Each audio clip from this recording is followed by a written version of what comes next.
Anytime that you have a challenge arise in your life, you have one of two choices. I'm either going to contract or expand. And initially, it's going to feel like contraction because any sort of stress and any sort of fear and doubt and worry will cause your energy to contract. But then it is your choice and your duty to yourself and to the situation and to what you prefer to then learn how to expand your energy, which means that you need to take your focus away from what is missing and take your focus away from what is going wrong and put your attention onto where your true power lies, which is within yourself, which is your ability to focus. That is where your true power lies. It is not in the situation itself. It is in your ability to focus on what it is that you want. And what everyone wants is to be able to not need a situation to dictate how they feel. Because to be conditional like that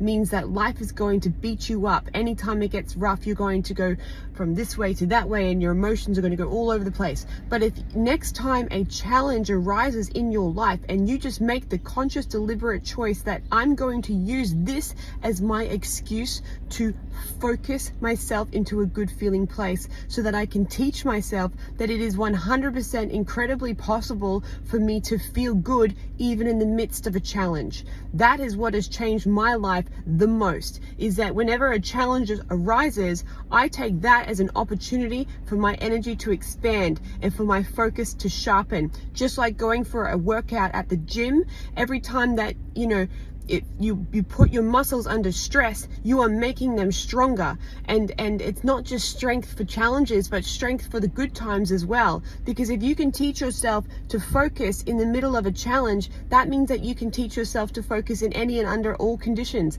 which means that you are able to create the life that you want more deliberately, more consciously, more consistently. And that's what we all want. We don't want to have to wait for things to turn out well for us to feel good, because there's always going to be times when there are challenges. That's just life. But you have the ability to focus and you have the ability to choose whether this challenge or this circumstance is going to take my mood down, or is it going to give me an opportunity to do a rep, to strengthen my focus and to prove to myself that I don't need conditions for me to feel good. I can feel good just by the power of my focus. So next time a challenge arises, ask yourself, am I going to allow this to contract my energy, or am I going to allow it to expand my energy? Am I going to prove to myself that I have the ability to focus myself into a good feeling place no matter what is going on around me?